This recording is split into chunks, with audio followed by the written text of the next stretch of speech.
Students and international talents come over here, they come with a lot of hope, a lot of aspirations that Canada is the dream, and I'm going to come over here, I'm going to settle quickly, I'm going to have a good education, good job in the fastest possible time. Mhm. But guess what? That rarely happens. Control what you can control. Don't stress out about things you cannot control. One is all about mindset. I am getting rejections. Yes, I'm not getting interviews. Yes, I'm struggling with XYZ, but I have self belief. International talent are the most adaptable, courageous, and they're the most resilient talent out there. What are Johan's top three principles? How would you define them? Definitely, number one is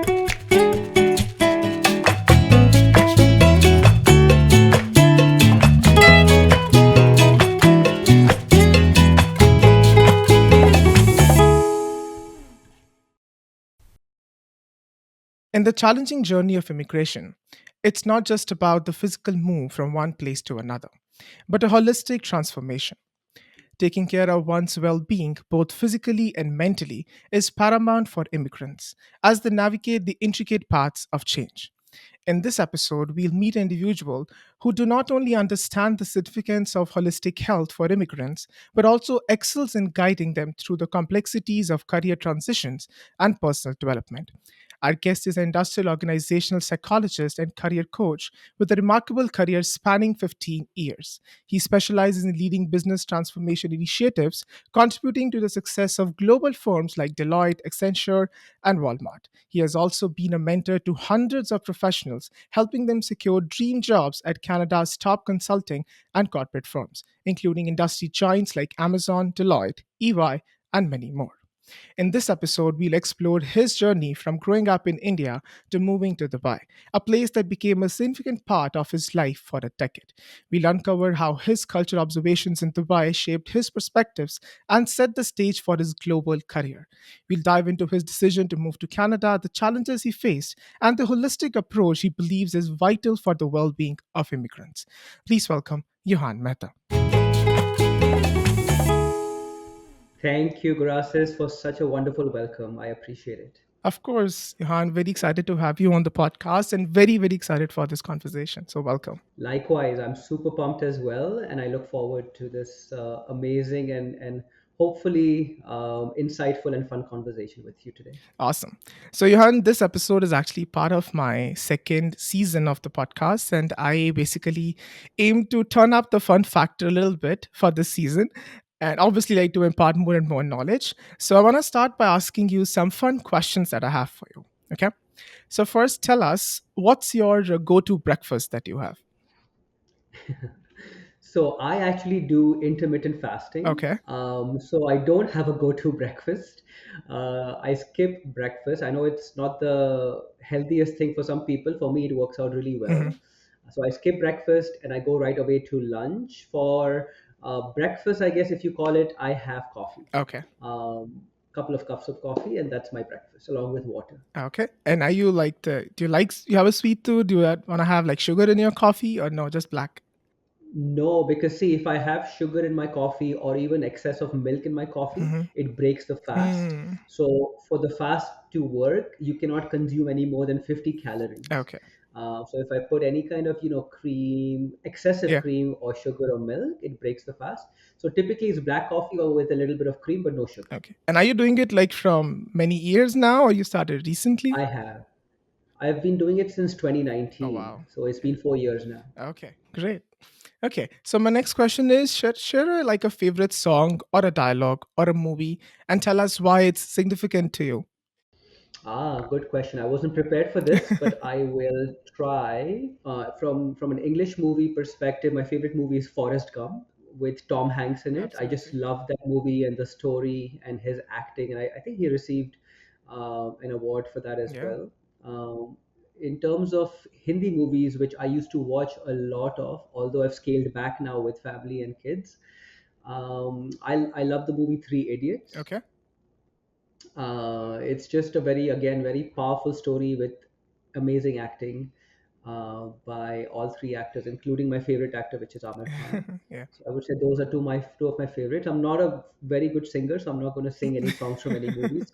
We'll maybe save that for another day after a couple of drinks. Okay. So next is if you had to teach one phrase in your mother tongue, what would it be and what does it mean? So I predominantly speak English, Okay. although with my parents it's in Gujarati, and then with some of my friends I speak Hindi as well. So there's a couple of different Indian languages, but most of the phrases that I know are in English. So I'll tell you one in English, which is treat others just in the same way that you'd like to be treated yourself. Hmm. And that one is super important to me because it reflects so many of my personal values around compassion, kindness, Hmm. caring, and I really love that. Yeah, Okay.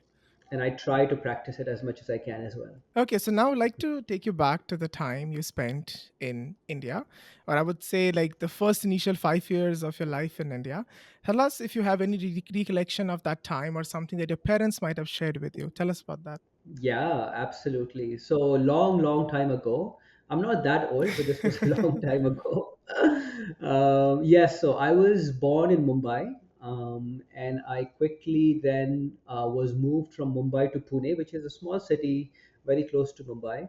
I grew up over there actually with my dad's mom, so Hmm. my paternal grandmom, and I lived with her for the first 5 to 6 years of my life. She really, really spoilt me. So there's a lot of memories around, playing with the neighborhood kids, indoors, outdoors, lots of yummy treats. She used to treat me to, I think, ice cream every other day, chocolates. So lots of very fond memories playing, with other children outdoors, which you don't get to see too much of in Canada. I mean, one, because of the weather, Yeah. but then also, everyone's kind of doing their own thing and have, a few selective friend circles. But back home in India, it was very different. As a child, I really, really cherished that. I would say those were the best years of my life, and very fond memories of them. So, what made the family to move to Dubai then? Yeah, so when I was about 5 or 6 years old, this is when my parents, who lived in Dubai at the time, Okay. and because of work, they were in Dubai, decided to then bring me to Dubai as well for education. And so I joined them along with my older brother, who grew up with my maternal grandmom in Mumbai. Okay. So he was over there in Mumbai, I was in Pune. So the two of us moved to Dubai to join my parents. And at that time, we had another brother, a little baby, Hmm. who was with my parents growing up in Dubai. So yeah, it was a big change for me, very big change in terms of moving away from being attached to my grandmom for the first 5 6 years, and obviously the way a grandmom treats you and brings you up and comforts you, it's different Yeah. than any other family Yeah. member. So I really missed that, and I was very upset with moving to Dubai. I'm sure I can relate to that. I remember going to my grandmother's, even from the maternal side. I never, Mm. unfortunately, get to see the paternal side of my grandparents, but I did meet them not once. I remember going to them, and I remember going to them and staying for like 10 days, and you come back with an extra kilo, probably. Like you end up like Yeah, eating a lot just staying at their house. So I see what you are saying there. absolutely. They spoil, and now I get to experience that with my kids, and my mother spoiling them and my wife's mother spoiling them with lots of clothes Yeah. and treats and everything. So I completely relate. I think that never goes away, especially in Indian Yeah. households. So you mentioned that your parents were living in Dubai and you were still in India, and from the one with your brother was another grandmother and you were another grandmother. So did you guys anytime were meeting together like in the initial 5 years of your life? Were your parents visiting? Was it like occasionally? How was that like? Yeah, so they used to visit once a year, when they had time off from work in Dubai. So they came down to India once a year, which is when I got to meet them. But it was only for a couple of weeks, so it wasn't too extensive. Hmm. But yes, we did meet in between. Okay, okay. And if I ask you if you had to teleport back to a particular place or maybe like a particular occasion, what would it be? Yeah, I mean, my years growing up in Dubai were good, but they were very much focused on mainly being home, not as much playing around Hmm. outside, not as much socializing. It was mainly academic focused. So I would say, if I was to go back in time, it's my days in Pune. that I really, really cherish.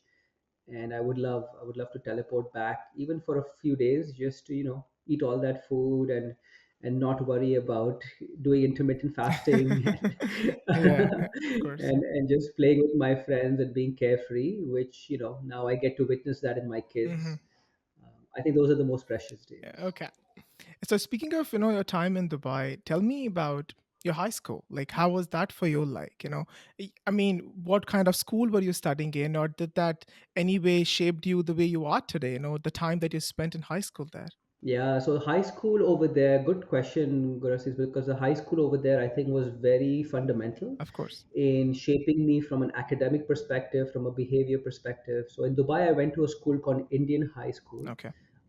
It was a school predominantly for Indians living in Dubai, and it was the highest ranked school in Dubai in terms of academics. So, like I said, very much education and academics focused, and I think that got me into a habit of really being disciplined.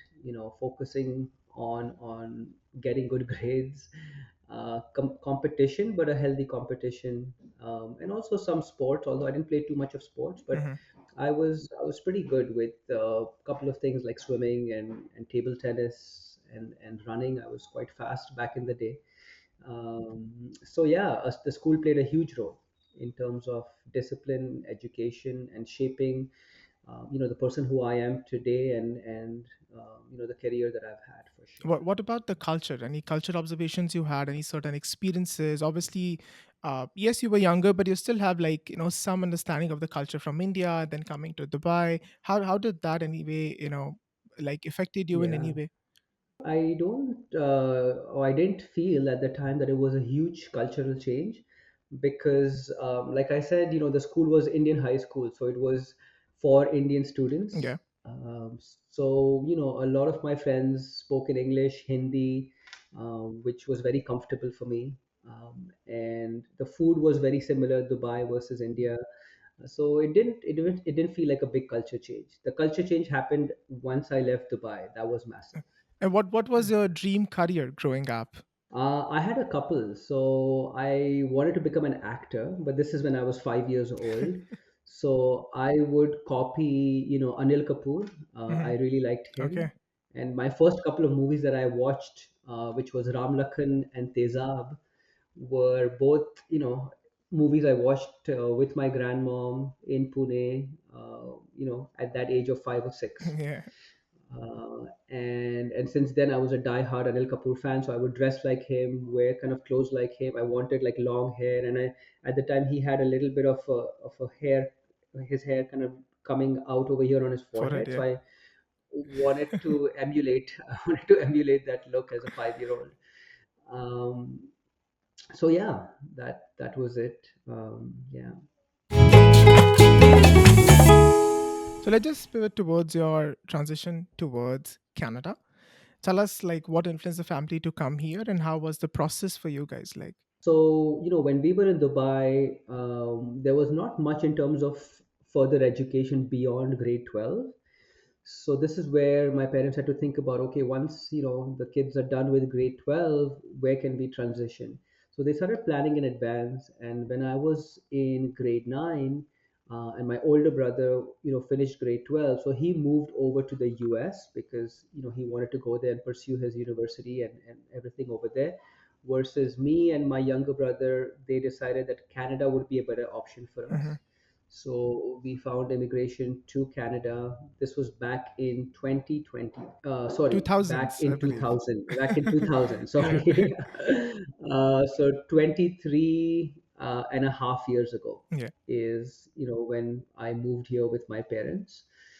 And that was a huge change for me because Canada is nothing like Dubai in terms of anything, to be honest with you. Culture, the weather, the food, the Yeah. people. It was a 360-degree change for me. And at that time, I was a little bit older as well.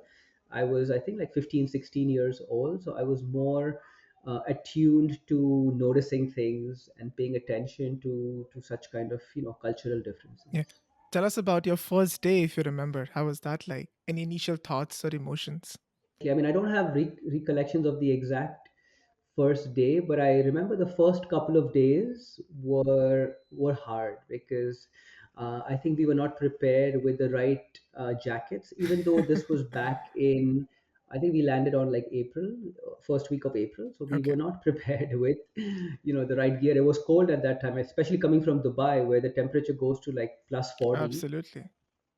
Even if you come down to plus 10, that still feels quite cold. Yeah. um, and then as the months went by, just seeing people dressed very differently once spring was done, and July and August and June, July, August hit. It's like all the jackets are gone, and people are in half the amount of clothing that they were wearing back in April. So Yeah. that was quite interesting to see as well. You would not see that back in Dubai. Of course.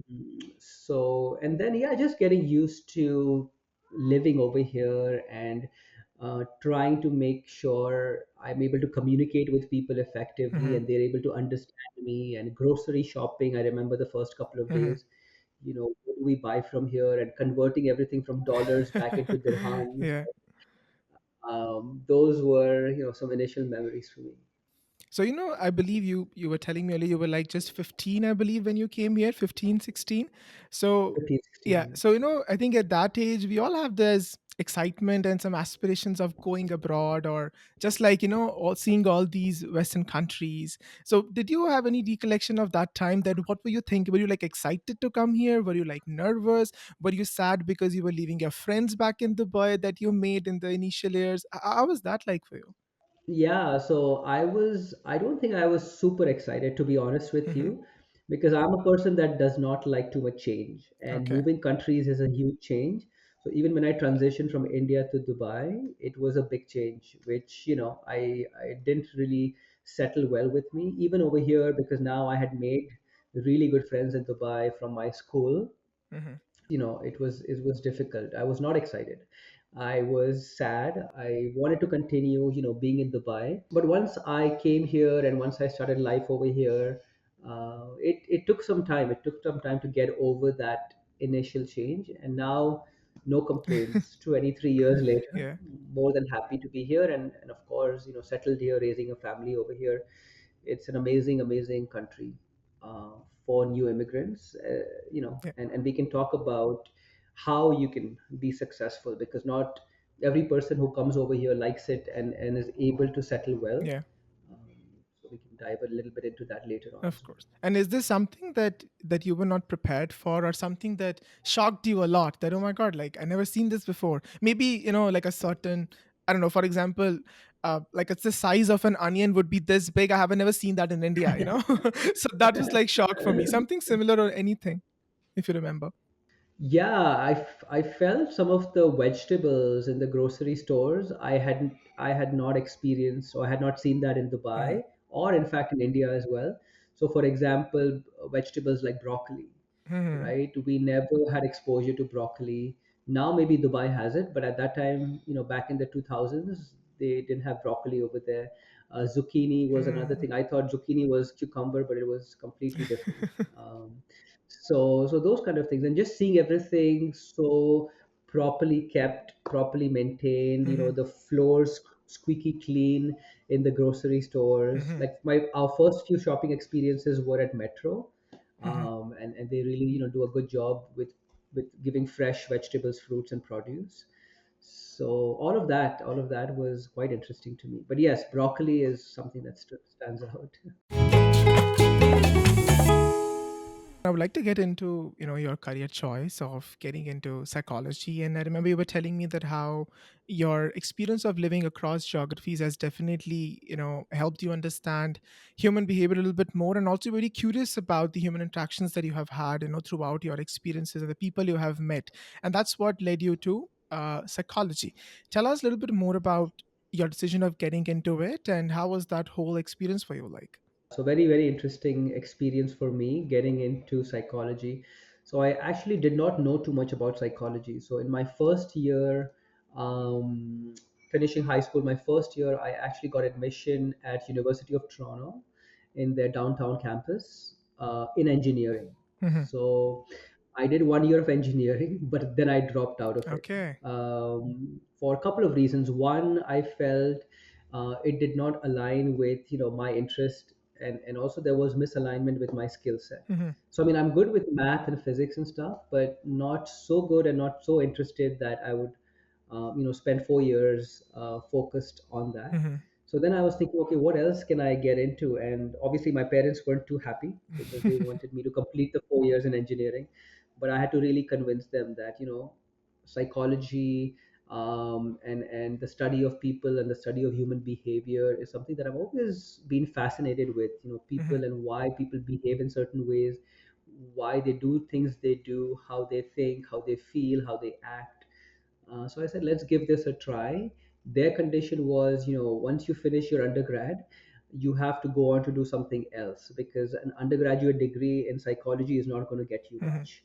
So I said, okay, let's make a deal. I will leave engineering, I will move into psychology, but I will do something with the degree after, either pursue a master's or get some additional credentials or certifications, which is what I ended up Hmm. doing, a master's in industrial organizational psychology, which is essentially psychology of the workplace. Yeah. And how that I remember asking you earlier, I want to ask you the same question again. Can you tell us like how putting on this psychology lens has influenced your personal life or interactions with others? Yeah, so psychology has taught me a lot of things because the courses I took in psychology ranged from, cognitive psychology, which is study of the brain, Yeah. to human behavior, which is how we feel, how we act. I also had courses in, psychological disorders, Mm. right? So that gave me a good understanding of, people whose mental health is not the best. And I mean, I have been through that journey, and I I go through that journey even now, where there's always a little bit of anxiety, a little bit of uncertainty, and I know a lot of people face that, especially in Canada. I think it's 1 out of 5 or 6 people Hmm. who experience some sort of mental health difficulty. So it really helped me to understand and appreciate, Hmm. people and their journeys and their lives, and not take life for granted, Hmm. and be mindful of, everybody's going through something. So being very mindful of that and being respectful of that. And friends have taught me along the way to be mindful of that, because as a person I can be very mischievous. So sometimes Hmm. I need a little bit of reminder to stay within my boundaries, and not be too mischievous, because you never know what people are going through, right? Yeah. So that's, yeah, many life lessons from my 4 years doing psychology. Mhm. I think this is also something I touch a lot on the podcast, which is not jumping to conclusions and just Mm, all you can do is just be kind to people. You never know what they're yeah, coming from, what is going on in their lives. yes, And I think it can absolutely. happen in any way, when you're a professional setting, in your personal setting, or even like on the street sometimes. uh, People just get affected by certain ways people react, but I think we have to keep our calm and like, give people benefit of the doubt and let them be. Yeah, and we also as human beings make a lot of Yeah. assumptions, right? So just because somebody looks a certain way, or somebody sounds a certain way, we feel, oh, this person is, we categorize people, right? Yeah. Based on their looks, based on appearances, their clothing, their choices, and I think that only leads to frustrations, and that only leads to negativity in society. So you're right. Hmm. I strongly believe in being compassionate and being kind, Absolutely. and that's why my favorite quote is, treat other people like how you'd like to be treated. And obviously 100%. everybody wants to be treated with respect and Yeah. kindness. So you have to lead it that way in order for you to receive that from other people as well. Tell me, like, how just understanding again of the human behavior and even understanding of the psychology, how that has impacted your personal decision making choices. So yeah, I would say not just my my studies. I think my life and my experiences in life have really matured me. So as a kid, I was very Hmm. mischievous. I mean, I think I am very mischievous. Hmm. Although I have to, be a little careful now around the kids, because I'm role modeling for them, so I can't be too naughty in front of them. But to answer your question, yes, I think more than education, I think my life experiences have taught me things, Hmm. and have matured me to just be a different person in different stages of my life. So as you Hmm. know, a child compared to a teenager, again that mischief continued as a teenager as well. But I knew quickly that I had to take my education, my career seriously. So then that transitioned well into me doing well academically, doing my masters, and then Hmm. working in good companies. Yeah, so I would say, yeah, a combination of both studies as well as values from my parents, interactions with friends, and just life experiences. So if I ask you what are Johan's like top three principles, how would you define them? Definitely number one is family, and I mean, it doesn't need too much of a definition here, but family and being around people who I love, who I care about, and who care about me is very, very important. Hmm. And I actually have made lots of choices, including career choices, Hmm. based on family values. So, for example, my role with Deloitte right now is remote, and it does not involve traveling, which is what I used to do in my previous Hmm. consulting roles. But ever since I've had kids, I purposefully chose this role to prioritize my family and schedule my work around my Hmm. family, as opposed to the other way around. Okay. The other thing that I value as well is, from a soft skill perspective, I really value empathy, Hmm. right? So understanding people, putting yourself in their shoes, understanding their thoughts, their behaviors. And I think psychology has really made this a core value for me. I also really value education Hmm. and continuous learning, because as human beings, if we stop learning, we stop growing. So Hmm. I tell this to myself, I tell this to my family, my kids now, that always be curious to learn new things. And this is how you will grow personally as well as professionally. So those would be my top three. So family, empathy, and just keep on learning. Continuous learning, yes. Since you work very closely with international students and you do, I mean, interact with thousands of them, and something that where you have also used the term the soul searching before the job searching, and I think I love personally that thing. So tell me, I want to tell share with us like some insights, how someone who is getting into this process of introspection or identifying your personal values and developing soft skills can help international students stand out in the job market and obviously make a successful transition into a new country. Tell us all about that. I mean, I can speak for hours and hours about it, but I'll give you kind of like my most fundamental and important tips over here, right? Yep. And I hope a lot of students and job seekers and international talent can listen to this. So obviously, when students and international talents come over here, they come with a lot of hope, a lot of aspirations that Canada is the dream, and I'm going to come over here. I'm going to settle quickly. I'm going to have a good education, good job in the fastest possible time. Hmm. But guess what? That rarely Yeah. happens, right? And especially in the last couple of years, where the market has been so uncertain, and even right now as we record this in November of 2023, it's a very, very tough market out there. Yeah. Lots of layoffs, lots of hiring freezes. So the first thing is, what I tell people is, control what you can control, Hmm. and don't stress out about things you cannot control. So point number one is all about mindset, Hmm. right? Are you maintaining a mindset where nothing is really working out for me? I don't trust myself. I'm not good enough. I'm not capable enough.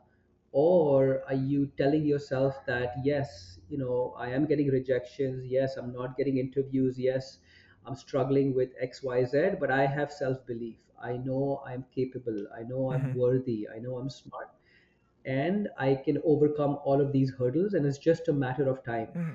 before I achieve success. So number one is positive mindset, optimistic outlook in your career and your life.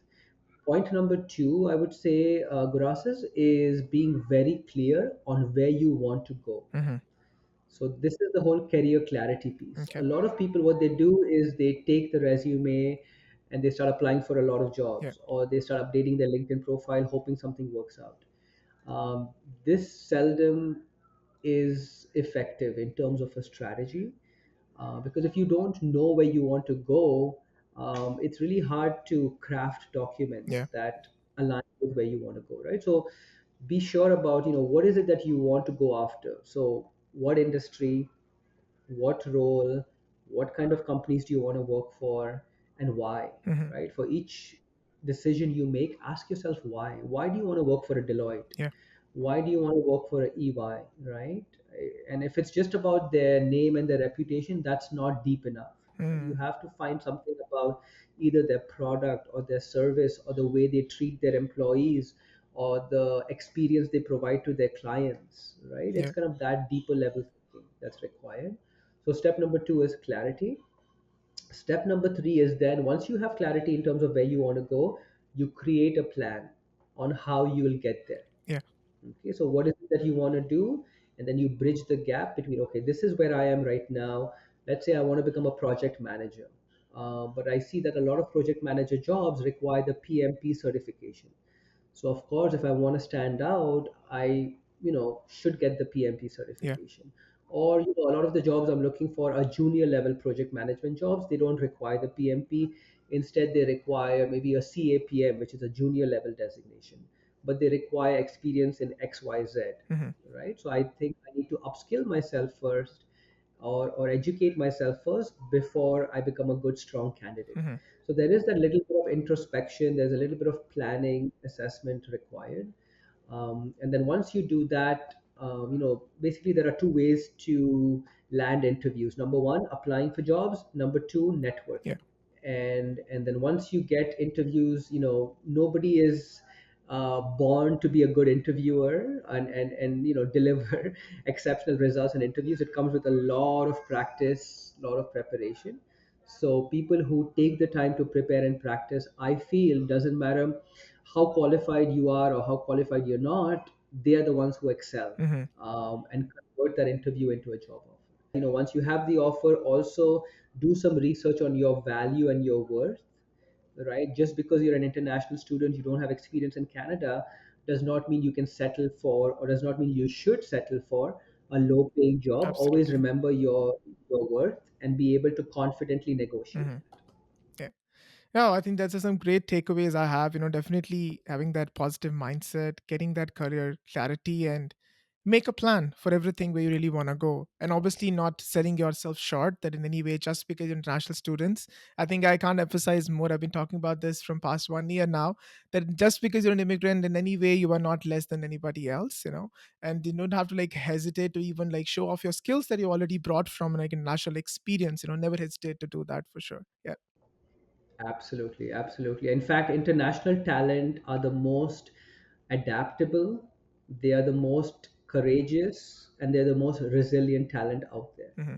right? It takes a lot of courage and guts to move from your home country to a brand new country, oftentimes, without parental support because the parents are back home, or the siblings, the family, extended family is back home. So it takes a lot. Just the fact that you've moved here in itself speaks a lot about your resilience, your grit. Hmm. So wear that as a badge of honor, Hmm.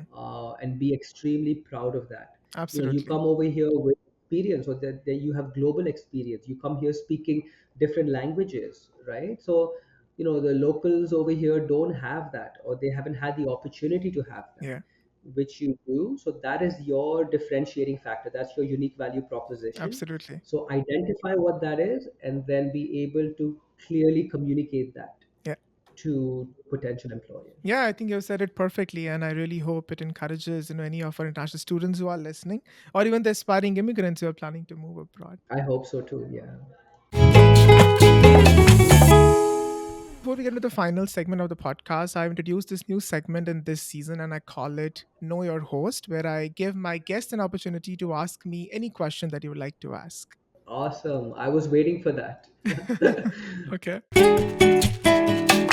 Tell me, Grasis, so in your time living in Canada, what are the top three lessons that you've learned, that have really helped you, grow as a person, grow as a professional? What would those top three lessons Hmm. be?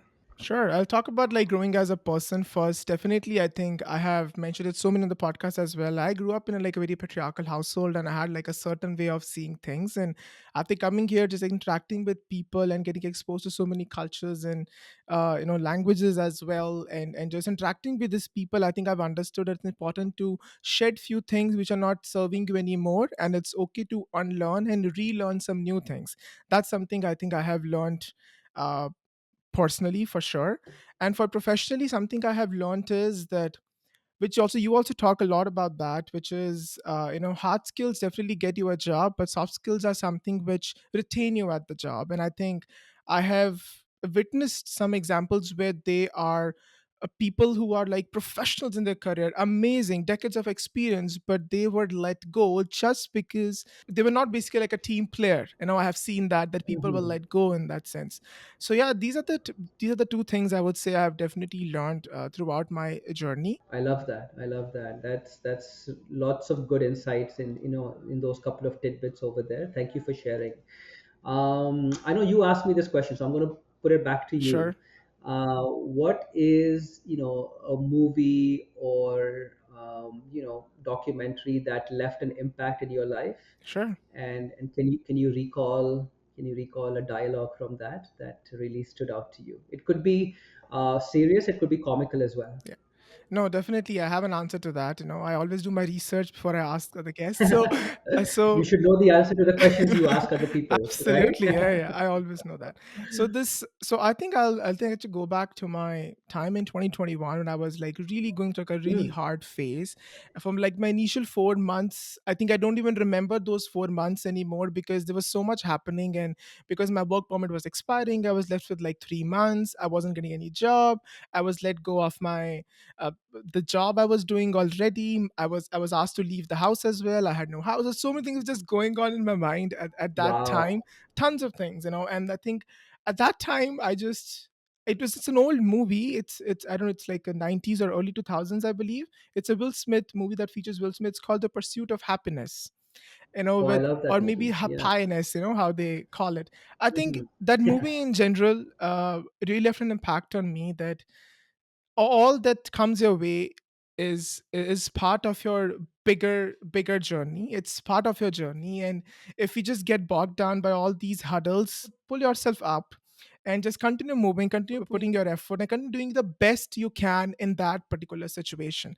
Focus on the things that you can control. You can't control what is not in your control. I think I gave the example earlier also, in terms of international Mhm. student journey.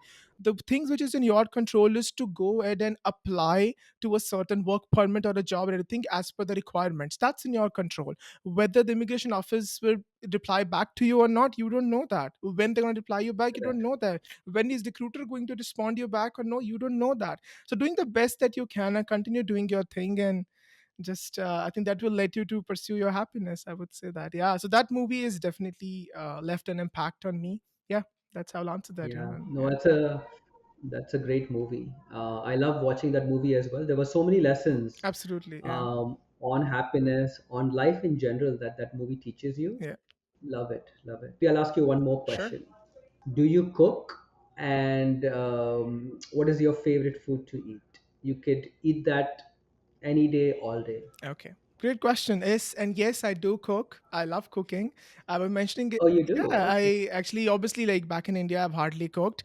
And the funny thing is, my last guest actually asked me this question regarding cooking. Okay. So, like, what's something you discovered? And I told them, I think I discovered a cook within me when I came to Canada. I didn't know I Mm, could go back in India only Maggie, or maybe like boil some eggs, or the worst case scenario.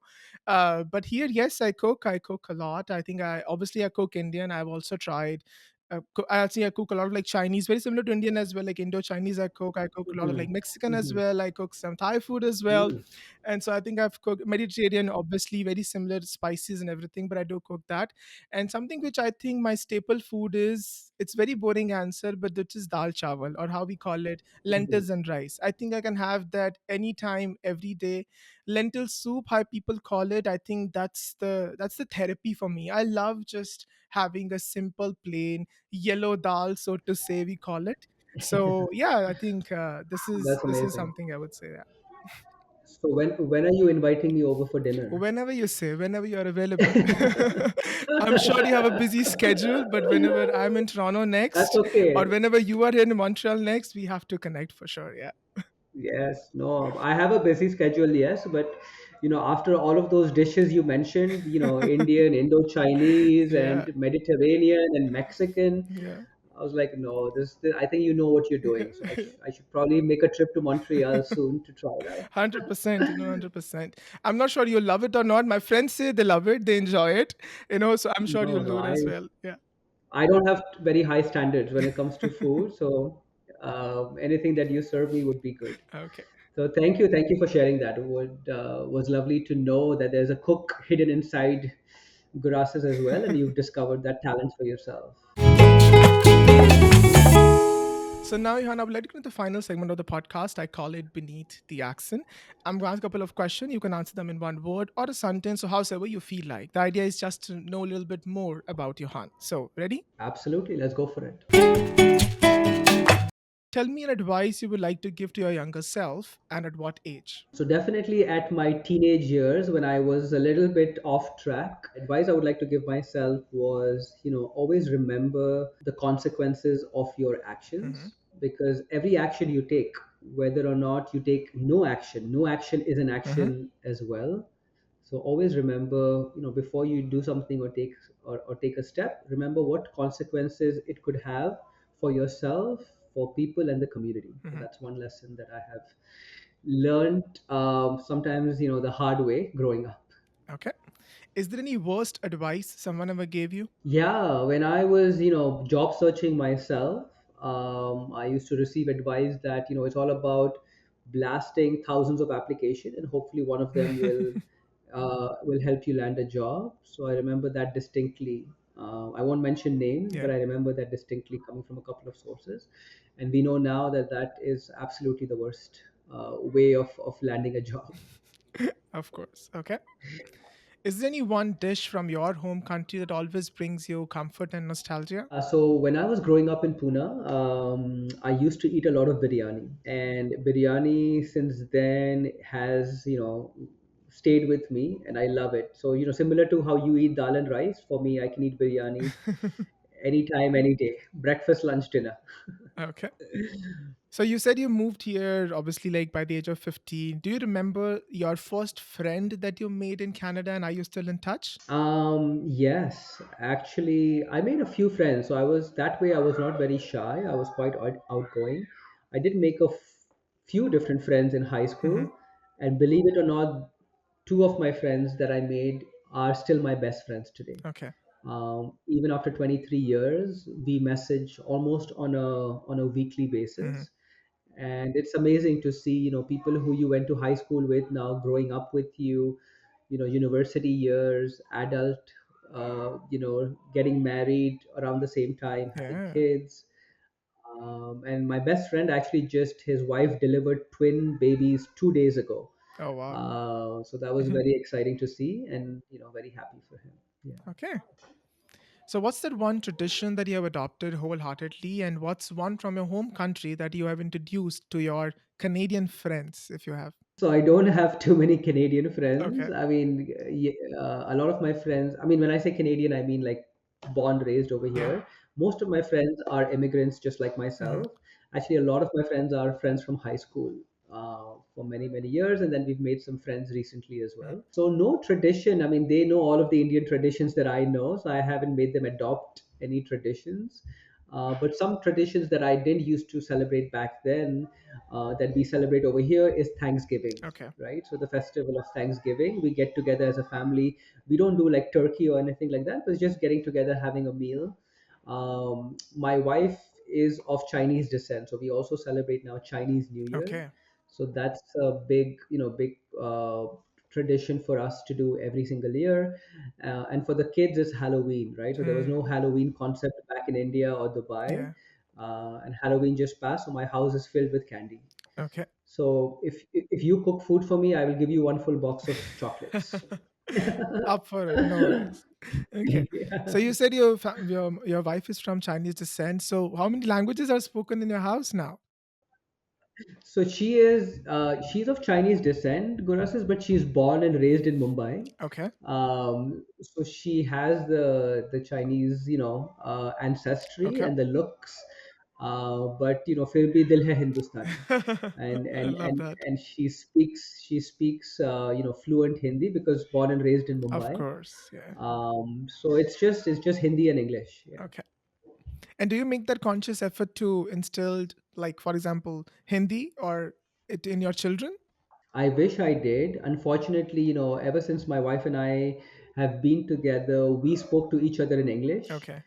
Even though both of us can speak in Hindi, for some reason we always communicated with each other in English. And so it became a little bit odd for us to talk to the children in a different language. So something I regret is not talking in either Hindi or Gujarati or a little bit of Chinese that she knows Hmm. with them. So yeah, Okay. lessons you learn, Okay. right, Yeah. as you go. And is there something you recently bought and you now regret? I'm very careful with whatever I buy. Hmm. I do a lot of research and analysis, so I can't think of anything recent that I bought that was not good value or that I wanted to return. Okay. Yeah. So what's next on your bucket list? So we just had a baby who is now 5 months old. So the next on my bucket list is to give him, the best possible Hmm. experience growing up, just like how I've done for my daughter so far, and prioritizing that because family is top priority for me. Hmm. In terms of work, it would be, continuing to do a little bit of my coaching, also continuing to work for Deloitte Hmm. while maintaining the work life harmony. Hmm. And we have a trip coming up in December. So next Okay. month we are taking the kids to Disney. Oh, wow. So looking forward to that. Okay. So you have to create this one law that everybody has to follow. What would it be? I think coming back again to my value of kindness and Hmm. empathy, one law that I would create is just being kind to people, irrespective of what they do, what they say, how they treat you. So the law of kindness Love that. by Johann Einstein. Finally, describe Canada in one word or a sentence. Opportunity. I think Canada brings thousands and millions of people, and that's one word I would use to describe it. It's a land of opportunities for a reason, Hmm. and if you admire and appreciate what it can offer you, I think there's so much. And lastly, if you could leave me with one piece of advice, what would it be? Keep doing what you're doing, keep cooking what you're cooking, and just keep making such a big difference in people's lives through sharing people's stories, teaching people different lessons. So I love what you do, and kudos to you for spending so much energy, time, and effort behind this, and you really are inspiring so many people all across Canada and in the world as well. So amazing. Thank you. Thank you, Han, for being on the podcast. Thank you for your kind words and adding value to my listeners. Thank you. Thanks a lot. Thank you so much, Gracias, for having me. It's an absolute honor, and I really enjoyed our fun conversation together. Wishing you all the very best.